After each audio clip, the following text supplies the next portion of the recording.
All right, guys, welcome to the Live with Sondra show.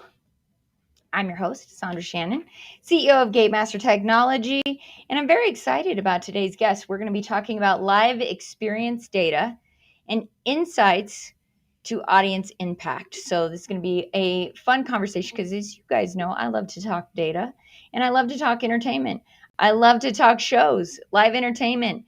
And before I mention who today's guest is, let me just start with a quick word from our sponsor. This episode is brought to you by Gatemaster Technology, your partner in powerful, flexible, and reliable online ticketing. Gatemaster Technology's online ticketing platform is built for attractions and entertainment venues that want more control, better guest experience, and real-time insights, all without the headache of outdated systems or clunky integrations.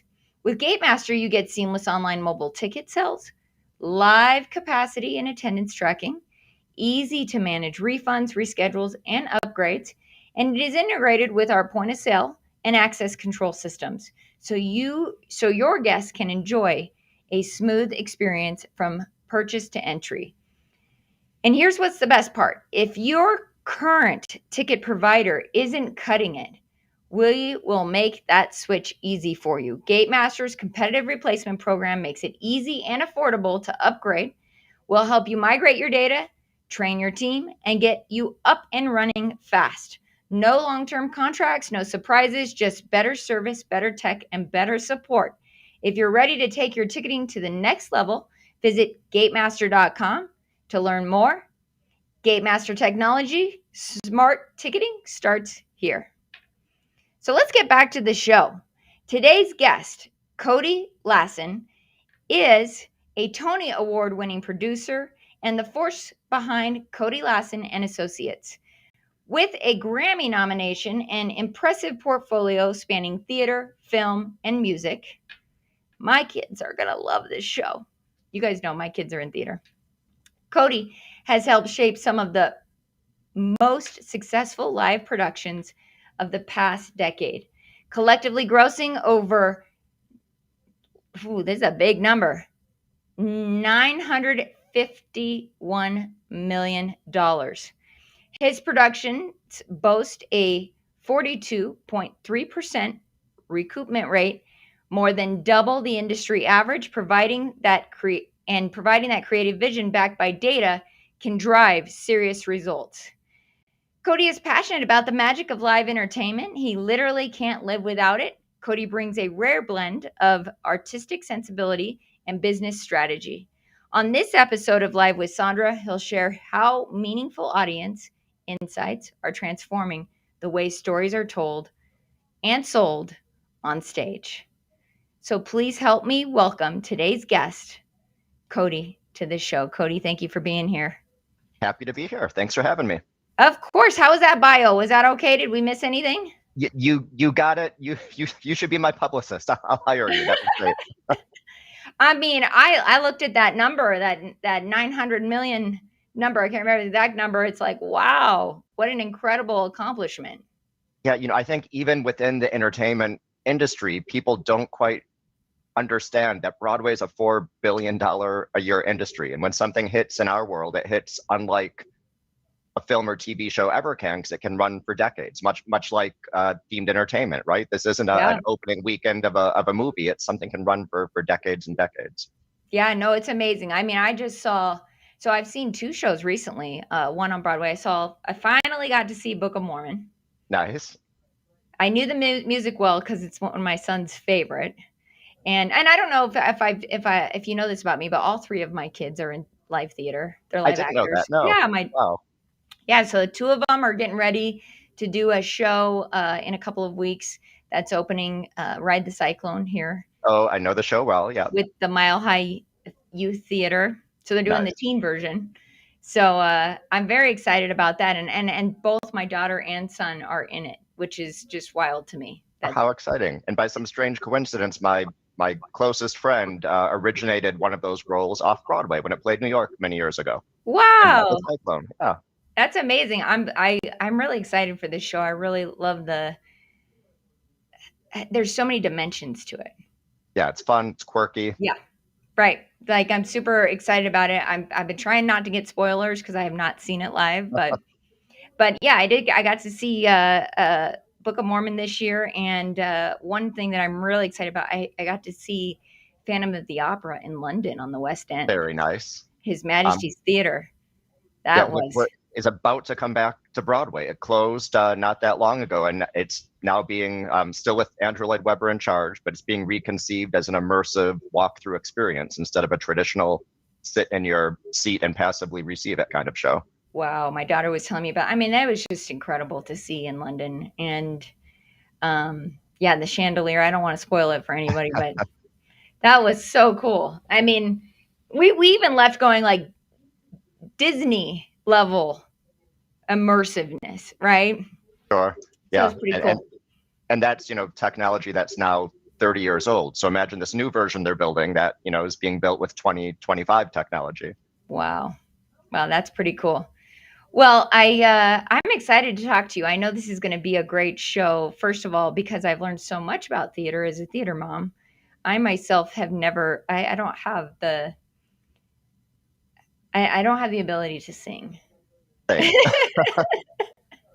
That's what's always held me back. But also, I do talk about it on stage. Like, I'm scared to death still to be on stages. Like this live show was a labor of love because my team literally had to push me out there, and it did take a lot of work. And as you know, working in theater, there's a lot of training that goes to doing even just something like this. But the live theater is a whole other level, in my opinion, of what you do. And I watch my kids work so hard. And so, like you said, in terms of entertainment, it's something that runs for a very long time. And $4 billion is, I did not know that number on Broadway, but Yeah. that is that is huge. Oh yeah, it's a major, and that 4 billion is just Broadway shows and Broadway tours. And if you then include nonprofit theaters and community theaters and regional theaters, truly a huge economic force. But because it's kind of distributed all over, I think most people don't quite realize the revenue that it brings in. In New York, for instance, it's about a 10 times multiplier. So for every $100 spent on a ticket, there's people going to restaurants, staying at hotels, buying souvenirs, all in the area. And that's not just Broadway, but even local regional theaters. Most people have a drink before the show or have dinner after the show. Sure. And so it can be really kind of a nice a nice way to lift up an entire community in terms of all the other businesses, and then think of the companies who build the sets and who rent the lights, and the web of that ecosystem goes pretty deep. Yeah, it's a major economy when you Yeah. look at it from that perspective. Which is interesting because we're going to be talking about data and revenue management for these live experiences today. And so I have a question for you, if you don't mind me jumping into some Yeah, questions. go for it. As a producer, how do you leverage customer data to inform your marketing and revenue management strategies for a live production? So this will probably blow your mind. But as a producer, if I'm producing a show on Broadway, I have zero access to my customer data. I don't know who they are. I don't know. We can pixel people and track kind of where they came from, but the ticketing providers Sure. retain that data and will only share it with me in the aggregate and only if I pay for it.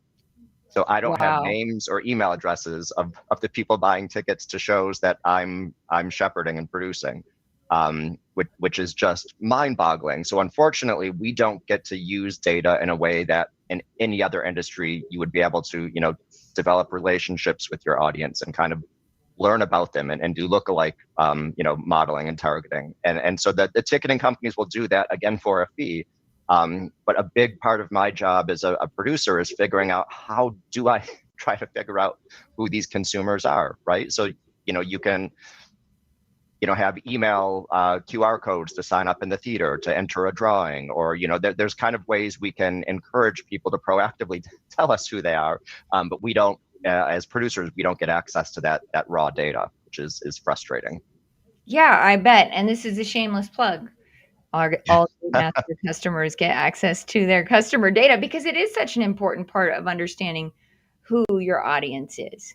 Well, with that in Completely. mind, what is one key piece of data that you find most actionable, understanding that you don't have access to that when trying to optimize ticket sales or audience engagement? I mean, for me, the KPI that I live and die by and breathe like oxygen is RevPASH, which is revenue per available seat, which is basically combining average ticket price with percent capacity. So it's a simple calculation. It's the seats that are available to be sold by the public for a given performance or a given period of time. So you're removing any seat kills, right? If we have critics or press in there, those tickets were never on sale to the public. Sometimes you have to remove a few seats to put in an audio booth. So you take those out, and then you just take the total gross for that performance or period of time and divide it by the seats available. And we stole this from the hospitality industry, where in the hotel business, revenue per available room is the key thing. In the airline business, revenue per available flight mile, I think it's called. But that's kind of the one KPI that I love, because it instantly tells you how a show is doing versus, you can have a very high average ticket price, which I think a lot of people measure show success by that. And I always tell people, listen, if that's your measure of success, I can find one sucker to buy a $5,000 ticket, and your average ticket price will shoot through the roof, but you'll still have a half empty theater. So that's the one I love, that combines both capacity and ticket pricing. Yeah, I do love that. It's interesting because I forgot to mention I got to see so we bought tickets like a last minute, like 2 hours before. You know how Uh-huh. that Yeah. on on Broadway where you could go get the tickets. I saw Alicia Keys' Hell's Kitchen Nice. with this year, which was also, I mean, I had my daughter with me. We were just bawling our eyes out. But it's interesting because I didn't think about those ticket sales that are happening right down to the very last minute. Oh yeah. I mean, that's clearly like dynamic pricing. Listen, there's an air of exclusivity that some of these Broadway shows are, selling $8,000-$9,000 tickets each, like the big hit shows. Sure. And I always tell people that, two things. I'll go back to the hotel industry for a minute here. It's the same way that, if you want a hotel at the last minute on a popular weekend in New York City, you're going to pay a lot for that. If you can plan ahead of time and be a little flexible, you're going to pay a lot less. And, New York City has the Four Seasons, and we also have the Holiday Inn Express. And they both provide the same service, a bed and a place to sleep, but two different levels. But I like to remind people that dynamic ticket pricing goes both ways. So, right, I want to maximize my revenue. And if the market is telling us tickets are $500, I'd rather that money go to the show and all the people who made it happen versus a ticket reseller, and they'll just keep that. But then on the flip side, like your situation, if 2 hours before curtain, I'm sitting on a bunch of unsold inventory, I would much rather get $20 for that ticket than that empty seat than a seat bringing us zero revenue. So it's a risky strategy, but a strategy I share with a lot of friends visiting from out of town is you can't get the ticket to the thing you really want to see. Sometimes an hour or two before curtain, you'd be surprised that even the hot sold out show has some emergency or VIP tickets that didn't get used that all of a sudden become available. Yeah, we got the balcony seat. Like Yeah, the and most 2 hours perfect seat. before. Yeah. Yeah, it was amazing. My daughter was just on cloud nine. It was her birthday. It was in Oh, January. We were there for that's a Intix. I fun don't know show. if Oh, you're familiar. I go to Intex almost every other year. I try to go every year. Yeah. And really that's because I'm a nerd. There's no reason to. I'm stuck with the ticketing provider that the theater tells me I have to use. I have very little access to it, but I'm a ticketing geek. So I'm a big fan of Intex. I mean, I'm a big fan of Intix too because I think there's so much that we can learn as a community on how to best serve those who are attending these events, be it in on Broadway or even if we're just talking attractions, which is our background. And I love I'll say this: I've been in ticketing since I started with Gatemaster in 2001, so a very long time. I've been doing ticketing, and for many years, you might as well have been a pariah, right? Like a piranha or something. People would be like, "You're in ticketing," and they'd run the other Uh, way, right? yeah. Because there were negative things that were going on in the ticketing world, and I think that what's great about Intix is we're reshaping that. Yeah, and I And love just networking with colleagues in different industries that on the surface seem like, well, that they're not related. But what I've learned from like colleagues who work in ticketing in professional sports and in attractions and in museums and zoos and aquariums. Like at the end of the day, we're all selling Yes. perishable inventory. And so I love stealing ideas from other industries and think, well, wait a minute, if we tweak that a little bit, I can do what you do in the museum world in our world. And I think vice versa. So that's really why I keep going is, just that networking with folks who are selling perishable inventory, really. 100%. And I think it's important to see how other people are doing it. And when they're doing something really well, I'm a big fan of that kind of like mimic and mastering it.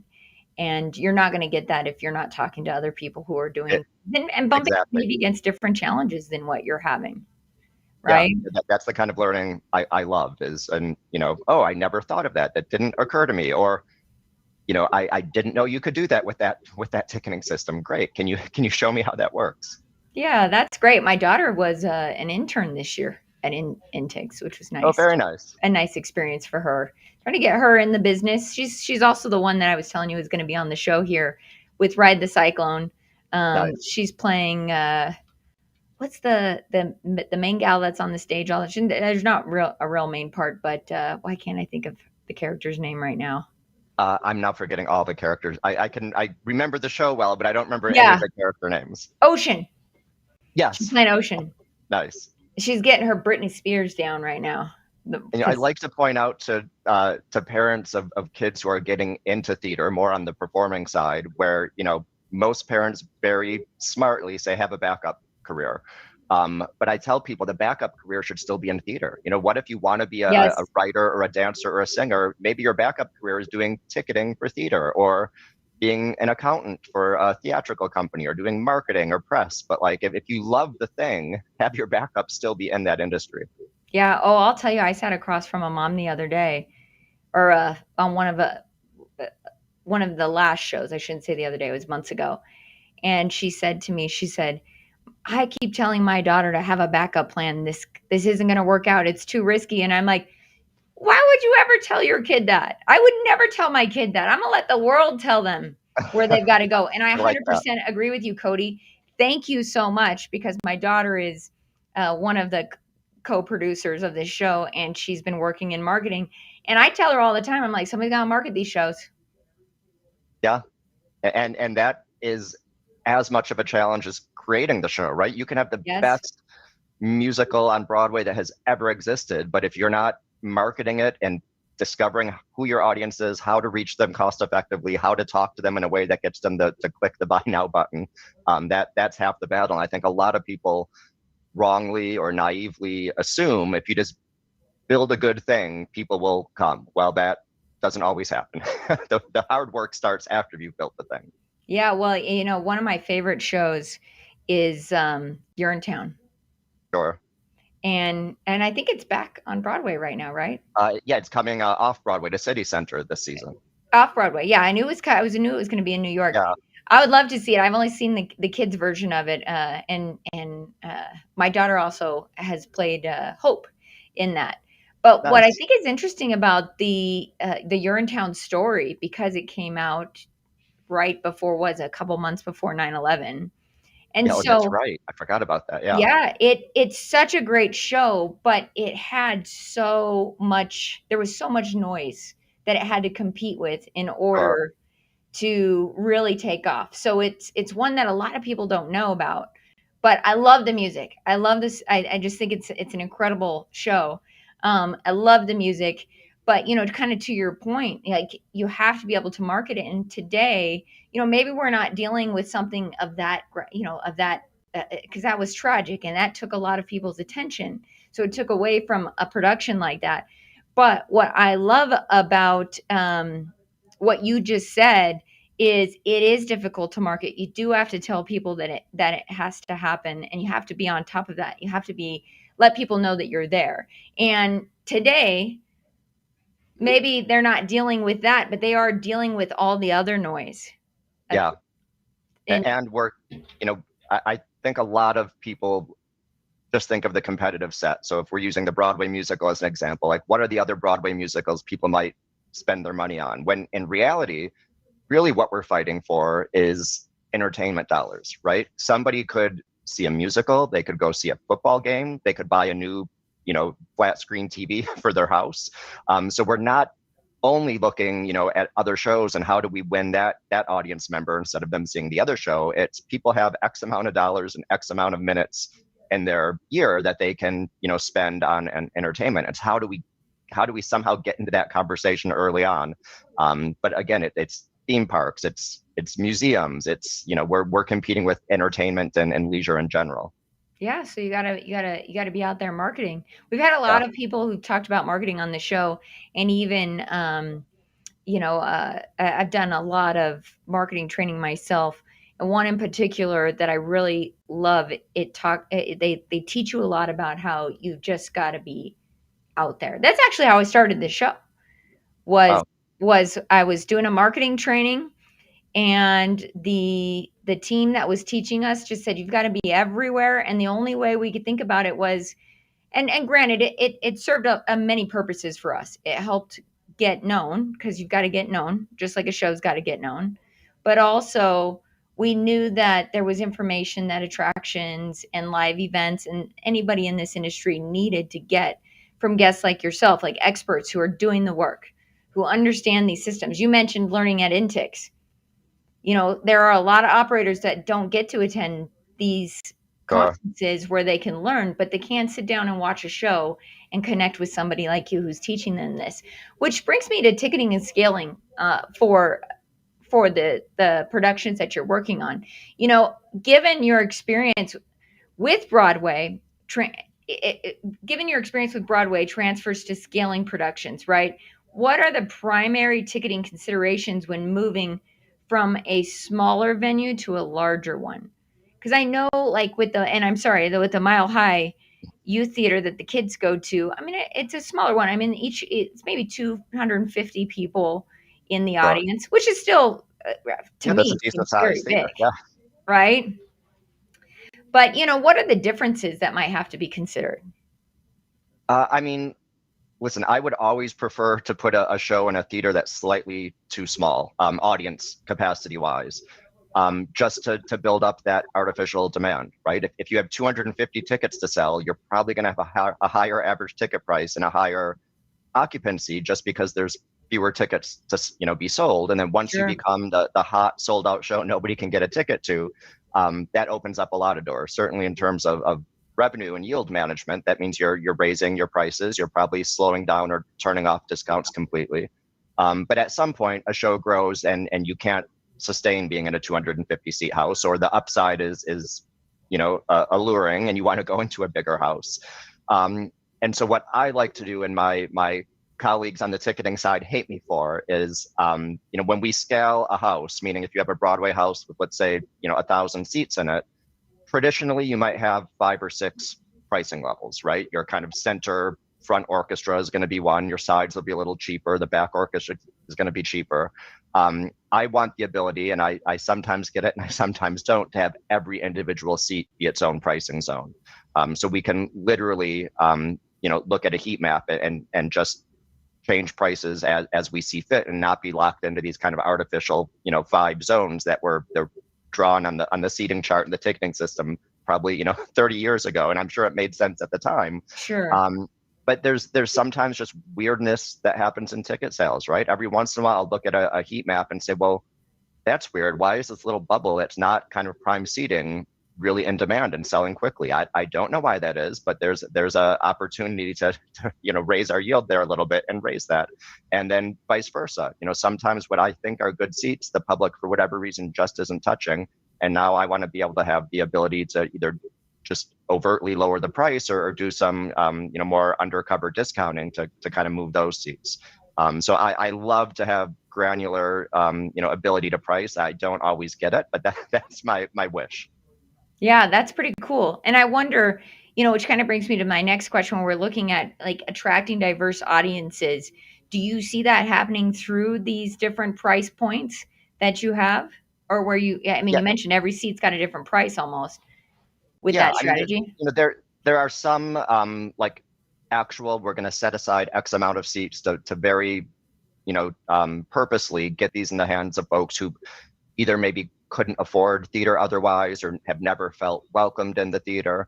And so we try to do that on almost every show, is to make sure we're opening the doors to new audiences and saying, hey, come and visit us. And I think A, that's the right thing to do, but B, that's a really good business move because we're developing, new audiences. And so we try to do that on every show. There's one of our advertising agencies in the industry, Situation Interactive, started a great program years ago. And their goal, which they've now met, is that every single public high school student in New York City will see a Broadway show before they graduate. Oh, Because cool. if you Google it, it's on their website. I'm missing the percent, but it was something like only 10% of New York City high school students had seen a Broadway show, which is ridiculous. They're going to school in Manhattan, in the theater capital of the world, and then we have all this unsold inventory. Every single year, a third of the seats on Broadway are empty, not filled. And so he very smartly said, well, wait a minute, we've got this dead inventory that just is empty seats. We've got high school students who haven't seen a Broadway show. And we know from years and years of research that if you don't see theater, whether it's Broadway or community theater, by the time you're in high school, you almost certainly never will in your entire life. And then if you have a family, your kids are not going to see theater because that's not part of what you do. So we try to make sure that as often as we can that we're introducing folks to theater at a young age, so it just becomes part of, again, they're considering, do I go to a theme park? Do I see a baseball game? Do I see a show? We just kind of want to be in that conversation. Yeah, and that actually makes me wonder, because I think that's great. Like I did ticketing for Alcatraz for probably Wow. almost 20 years, and the contract went over to a new team, which was sad for us because I loved doing it. But one of the things that they did was we did have to hold a certain percentage for students because I think it is I love important that. for them to have these experiences. But that kind of makes me wonder, when you mention that if someone doesn't see theater before the age of, what'd you say, 18 or 20? Yeah, it's by the time if you haven't seen a show by the time you graduate high school, you probably won't.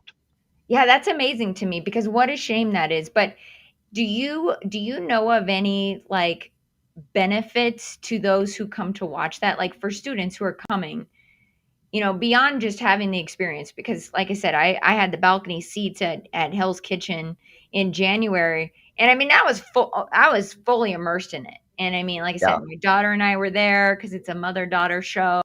It's a show about a mother-daughter's experience and among other things, because it's Alicia Keys' story. of But, course. we're both on the balcony crying, and it was an amazing connection for us. But also, I found so many of these shows, uh, I value them for so many reasons. But what I'm curious is for young people, is there something that we've seen in the research or the data that shows how this enriches their lives and why we need to make this available to them?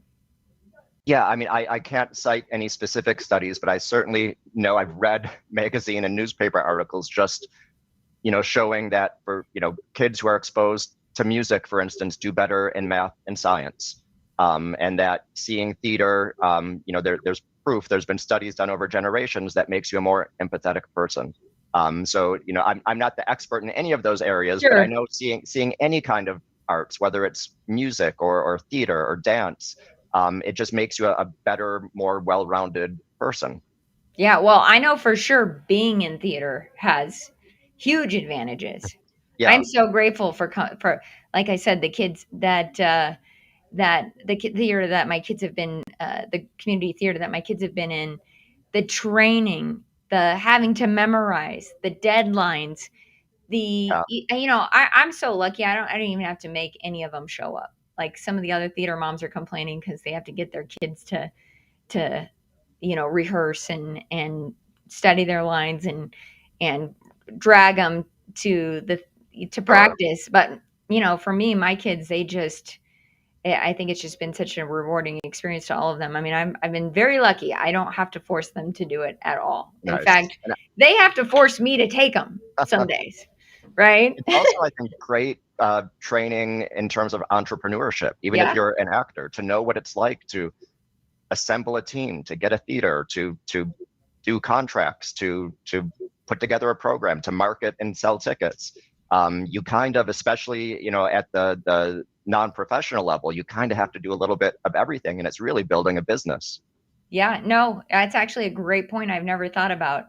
I really have appreciated the training that my kids have gotten, and I see how much they grow, and I look at it and go, every kid needs this, right? Yeah. But not every kid can get on. I mean, I wasn't the kind of kid that could get on stage. So, I understand that too. I'm more, because we need the audience too, right? Yeah.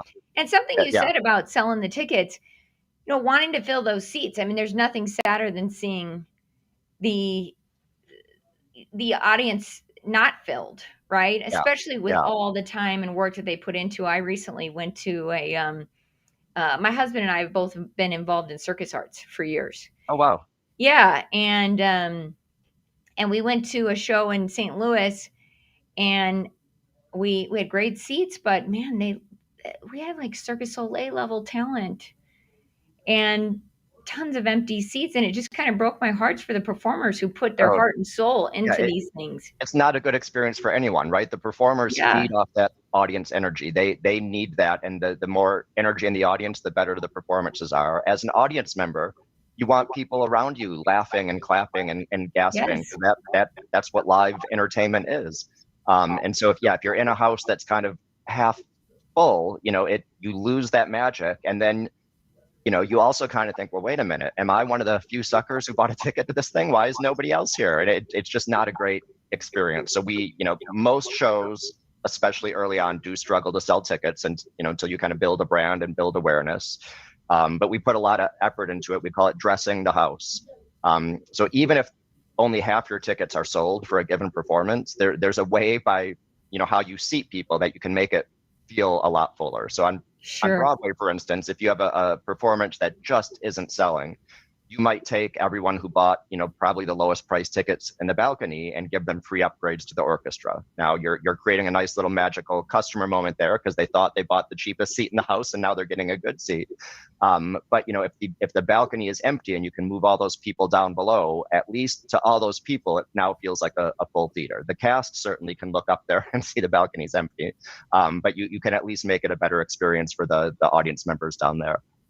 Yeah, no, I didn't know about that. I didn't know about dressing the house. But you know what? I knew there was a lot of magic happening in the background. And I love that you said, it creates a different experience. But that kind of brings me, like, what's some of the innovation and business models that you see out there? You've mentioned a lot about ticketing and talking to other theaters, but I'm just curious, what's an example of novel business models that you've seen applied that are very successful in the live entertainment space?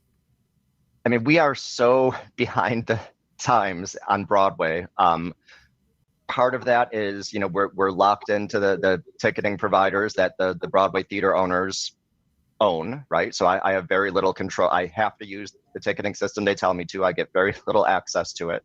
Sure. And we're just light years behind, I think, many of our colleagues in the ticketing industry. That being said, very recently, the two biggest Broadway ticketing companies now basically give anyone API access to the inventory. So now we see, some third parties crafting things.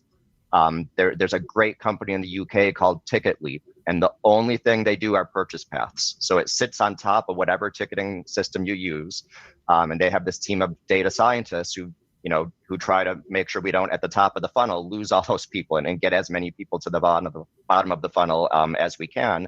And it's all through user design and making that a smooth process.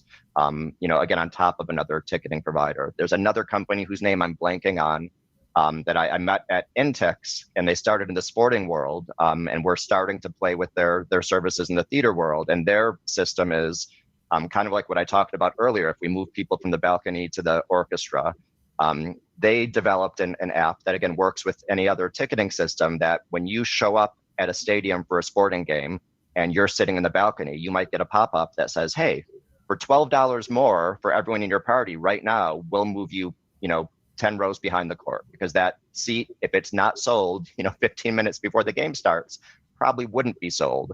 So what a great, little extra revenue there. And we could do the same thing in theater, right? If you're seated in the balcony, but we have a more expensive seat that opened up, that's probably not going to get sold. Why not let someone, upgrade themselves on the spot?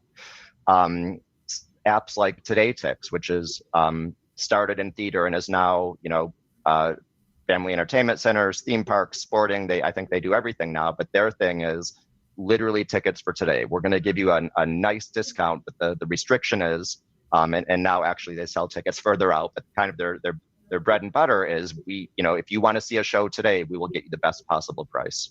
Yeah, that's awesome. It's interesting. It's interesting that you brought up the sports side of the business of ticketing, right? Because and even just when you look at, forget sports, even just like we have the ball arena here. I went to see, Sure.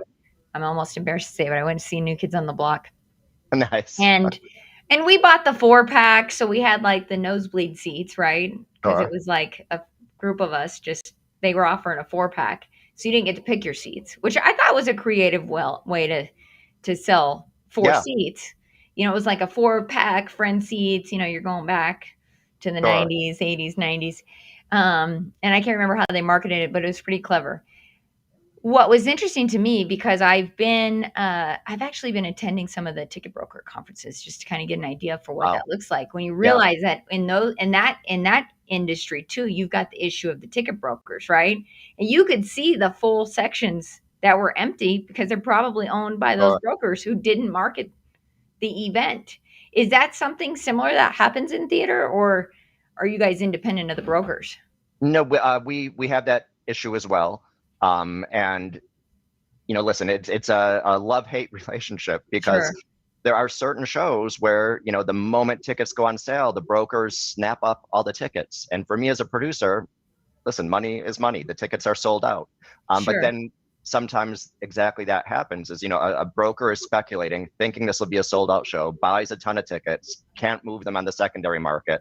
And now, even though those tickets were paid for, I have empty houses that I can't dress, I can't paper because those tickets are sold and those audience members might come. Right. But we've done, I think, a much better job in the past decade or so of pricing shows at what the market tells us the shows should be priced at. And historically, I think we've kind of set our top price and said, well, if people want to pay that on the secondary market, we can't control that. But my personal feelings are, if the market is saying that's what tickets are worth, again, I want that money to go to the people who created the show. So Broadway is heavily unionized. We have 19 different collective bargaining agreements, and most people get a small percentage of ticket sales as part of their compensation. So if the ticket's going to go for 500, I want the writer and the director and the designers to share in that, and not the ticket reseller necessarily. Right.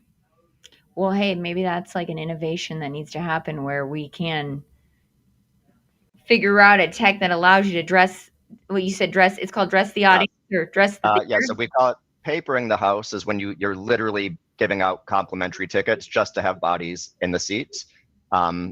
Because again, you don't want a half empty theater because then everyone else doesn't have a great experience. So the thinking Sure. is, if you pay for the house, you're giving those tickets away, everyone has a better experience, and hopefully the person you gave those free tickets to likes the show and posts about it and talks about it. And then dressing the house is literally just moving where you're seating people. It can get a little messy because, for theater, you're buying a specific Sure. seat, and sometimes people don't want to be moved, but typically if you're moving them from a less desirable location to a better location, they're pretty thrrolled about that.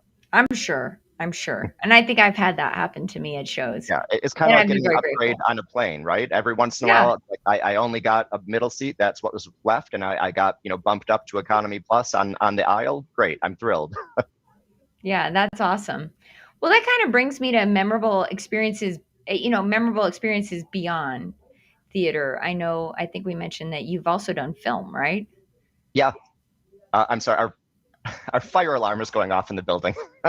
Oh, no, I can't Uh, hear it. okay, But as long hopefully as you you don't got can't to hear run it. out of the building. No, if I see people running, I will run. Yeah, so film is something we got into during COVID, when we literally couldn't make theater, right? The government and federal government and all the states said this is not a good idea to have a thousand strangers sitting in a dark room in close quarters together. And so it was really just a pivot to say, well, here's a way for me to employ people and to tell stories, and it's really the storytelling element is pretty similar, right? It's creating a story, getting a writer and a director and a team together. The nice thing about film is that on the theater side, for Broadway theaters at least, there's only 3 privately held companies that own almost all of the 41 Broadway theaters. So you can have a wonderful show, but at the end of the day, I need one of these 3 privately owned companies to say it's your turn. You can use my real estate now. Where on the film side, you could just make a film, right? Now maybe it won't get sold to a big studio or to a big streamer, but you can just make it. You don't have to wait for someone to say, Sure. okay, you can use my real estate now. Well, that's what's kind of cool about the Roku, right? For Yeah. lack of a better word, you can have. I've actually seen quite a few theater actors in films in recent years because my daughter follows all of her favorites, and Sure. I get to watch them by way of her. I honestly wouldn't know. She keeps me cool. Nice. Yeah, like she keeps me cool as far as that goes. But it's been really cool to see a lot of theater actors transferring over into film. Yeah. What's his name? I can't believe I cannot think of his name right now because she loves this guy. He was in the Elton John. Um, Oh, nice. uh, Yeah, I can picture his face you know who I'm talking in the about? movie, right? Yeah. Yeah, but he started off in theater, and I just think there's something really cool about it because theater actors just bring such a different feel. I mean, Yeah. they're amazing actors. Yeah, we tend to get actors on Broadway on both ends of their career, early and when Sure. they're peaking, because for better or for worse, film and TV pays a lot better. The hours are a lot better. Filming a movie can be grueling, 12-hour day after 12-hour day, but at the end of the month or however long the shoot is, you're back to your normal life. If you're a Broadway actor or stagehand, 8 shows a week, every week, working 6 days a week, every week, that's a grind. It's a lot of work.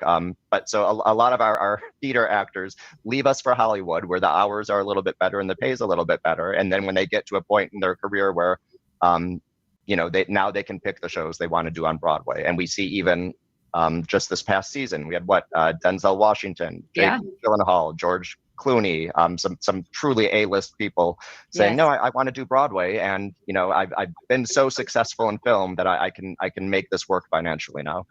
Well, you know what I love about it? I've always been somebody who I grew up in LA, so I was always immersed in that Sure. Hollywood culture. What I love about that, because when I saw Jake Gyllenhaal, like he's always been my favorite. Donnie Darko is still one of my favorite Yeah. films. I I was so excited that he was going to be there, and I couldn't make the dates work. But it's like you get this opportunity to see somebody like that performing live. That's a really special experience. Yeah. That is Um, something that's really cool. oh yeah, and clearly, like, the box office is proving there's a demand. Yes. Audiences like to see A-list Hollywood celebrities in a theater. On the ticketing side, what worries me is when you have a truly a George Clooney level person. George Clooney's human just like us. He gets sick, he catches a cold, he trips and breaks his ankle. Sure. That's something you can't really plan for, but you will get a lot of refund requests. People won't buy tickets because that's the person they're coming to see. So it's a double-edged sword. But someone of that caliber certainly sells tickets, certainly gets a ton of press that normally you wouldn't get, right? Every talk show and morning show will have him on. But then you have to kind of be prepared for the unprepared of whether it's a planned vacation or an unplanned, he got sick. That's a scary box office problem to Sure. solve. Sure. Yeah. I'm actually in the women in ticketing group, and I see, because I could be in attractions, I see some of the challenges that theaters in particular are facing with regards to that. Like I've heard and seen some of the things that they're asking for help with regards to that, and it's an interesting Oh, challenge that you guys have because you are balancing something really unique there with regards to yeah. the offering that you have. Um, I know we're bumping up against time, but I have to mention one thing. You are a Tony Award winning producer. And with that, what is one piece of advice you'd give to theaters, live experience venues, and attraction operators looking to produce more successful and profitable guest experiences? I mean, this is such a hard thing to do because we're all living and breathing inside of our businesses. But I try to, as often as I can, experience something as an actual audience member. And that's tough, right? Because every once in a while, I will literally buy with my credit card a ticket to one of my own shows because I want to know, what is this experience, lining up on the sidewalk, going through security, getting your ticket scanned. Sure. Now, most people in a theater where I have a show in know me and recognize me. So I understand I can't truly get that experience. But I also will ask friends and family members if I know they're coming to see one of my shows. Will you kind of, covertly be a secret shopper? I'll buy you dinner and drinks after. But report back. What were the pain points? What felt unpleasant? What excited you? What was surprising? And so as often as you can, and if you're working in an attraction, maybe it's a little easier to blend in with the crowd versus the one entrance into a theater. But try to experience it like a stranger. Go to your competitors. What are they doing that you could learn from? What are they doing that you shouldn't be doing? But I try to, as often as I can, make sure I'm trying to stick up and be that voice of the consumer and say, well, yeah, this makes sense for us on the back end, but this actually makes the purchase path more difficult. And yes, this will save us some time and money, but it's an unpleasant experience. One of our theater owners who recently sold his theaters to a different company, there's a great story about how he had these ice machines imported from Europe that made perfectly round ice cubes that were quieter in a theater when people, drank their drink. And he said, look, these were obscenely expensive ice machines. There was no business case for this. If you looked at what this cost versus the ice machine I could buy from a normal supplier, made no sense. I can't measure it, but I know somehow this will pay off if it's a better experience for the audience member. Yeah, I love that because ultimately that's what we want to see happen is the great experiences for people. Yeah. And so they keep coming back. We know that even in attractions, which is where I'm from, the industry that I work in, we know that when somebody has a great experience, they're more likely to come back. They're more likely to tell other people about it. And so I 100% agree with you. And you just put it so eloquently, look at what your overall experience is. Because that's where the information is. Also reviews, right? People are leaving reviews. They're leaving those comments. That's a gold mine to be mined. And for us and the theater, I always say the experience happens on the curb, right? An area of the sidewalk we have literally no control over. But if you're a ticket buying audience member, that's part of your experience.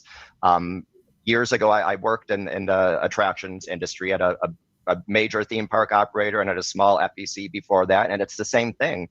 If there's a long line for parking and the price is obscene and the system isn't well thought out, that's actually where someone's journey begins in their mind. Yes. Maybe not to us. We think it's the front gate and everything is magical after that. But if it's been a frustrating 20 minutes to get to the front gate, people are showing up in a bad mood already. Yeah. Oh, I talk a lot on this show about standing in line with hangry kids on a hot day at a water park, right? That's an experience for that mom. I've been there. So, looking at those areas where you can improve that. We're so close to time. Cody, I could talk to you all day because I think this is such a cool thing, but Summoning Sylvia, your film. Yes. Was released in 23 markets. What are the key things that you learned about the distribution experience and how that could apply to attractions expanding their reach? Sure. I mean, very similar to theater in the film business, I don't get consumer data, right? I get some high level demographic data, but AMC, Regal, the movie theaters, they own that information. But what was eye opening for me, that was the first film I produced compared to theater, is all the different revenue streams, right? Sure. In theater, for the most part, yes, we sell merchandise and we might have a cast album. And the theater, we never keep the concessions, the producers. That always goes to the theater owner. And in the film business, you're clearly, you have the big I'm in movie theaters for at least a few weeks release, but then you have all these different revenue streams, right? You can sell different windows to different streaming services. You can have transactional video on demand at the same time. You can sell it to different markets all over the world. And so that, I want to try to bring some of that into theater, and the attractions industry does a much better job of that I'm also trying to steal to bring into theater. Should there be an upcharge to have a private VIP entrance into the theater where there is no line and there is no huge wait for the metal detectors? One of our Broadway theater owners just started putting in VIP lounges in their theater. So kind of like flying, you can pay a small premium to have access to a private lounge with an open bar and a coat check and a restroom without a line.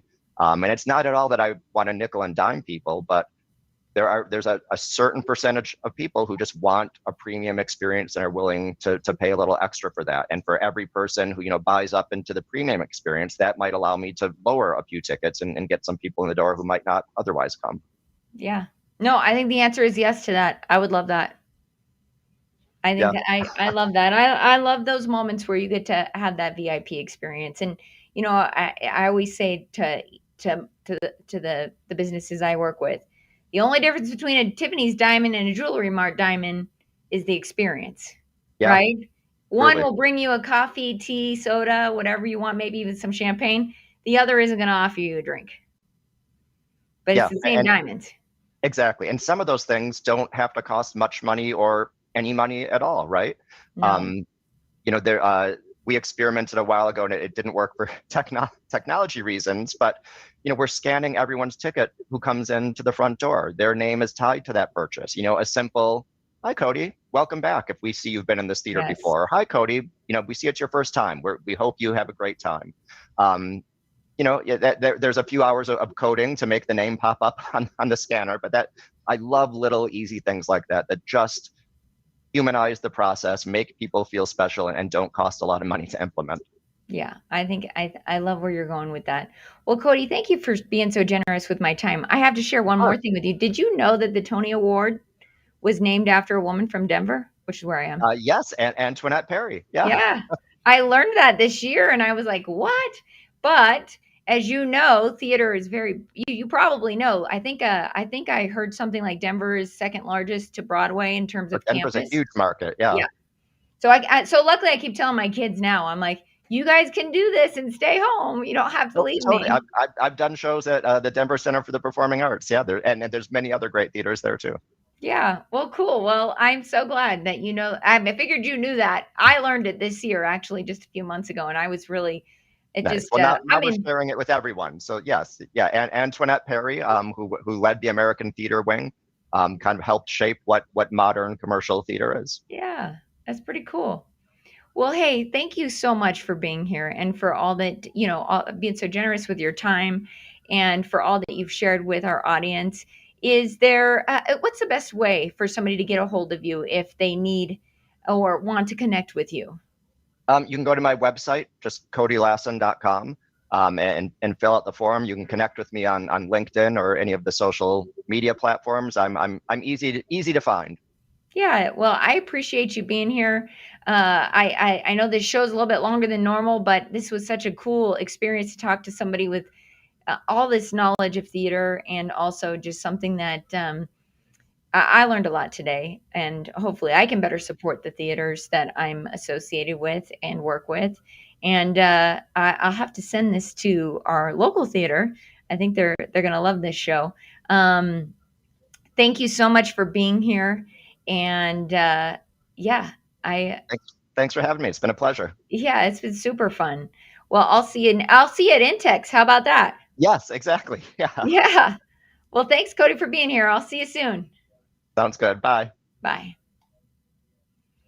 All right, guys. I hope you found that to be as exciting as shows me. I mean, I know I got some big reasons to love to talk to somebody like Cody, who has that experience on Broadway and in theater, because I have kids who are aspiring to move in that direction. But also, I understand that it's a big part of what we're doing, creating these experiences for people. And I love what he said about, going through the experience yourself and understanding what your guest is going to go through or what your ticket holders would go through. I think that's a huge way for us to innovate and improve the experiences that we're giving those who are attending our shows and our venues. There's always something that can be learned from every industry, and even seeing how he's learning from other industries and pulling information from sports teams and attractions and how they're bringing that into their space. So I hope, like you or like me, you're taking this information so that you can use it across your business and the different business models that you're trying to create. So thank you for being here. I want to thank again Cody for being on the show. Thank you to our audience. We couldn't make this happen without those of you out there watching and viewing. And if you are listening on the podcast networks, we thank you for listening. If you're watching us live and or on replay, please hashtag replay so we know that you were here. And if you have any questions for us or you would like to be a guest on the show and share your knowledge and information like Cody did, you can visit livewithsondra.com. We have a guest submission form right up on the main page, so you'll be able to access that. Fill that form out. Get with our producers, our amazing team that helps make this show possible. And we'll get you on the show so you can share your information with the world. We love having people who are coming from all these adjacent industries that are teaching us so much, like Cody did. So thank you for being here. And a quick reminder to visit our sponsor, Gatemaster Technology, at gatemaster.com. Gatemaster is smarter ticketing, and it starts with them. So visit us at gatemaster.com. Thank you again, and I'll see you guys on the next Live with Sondra.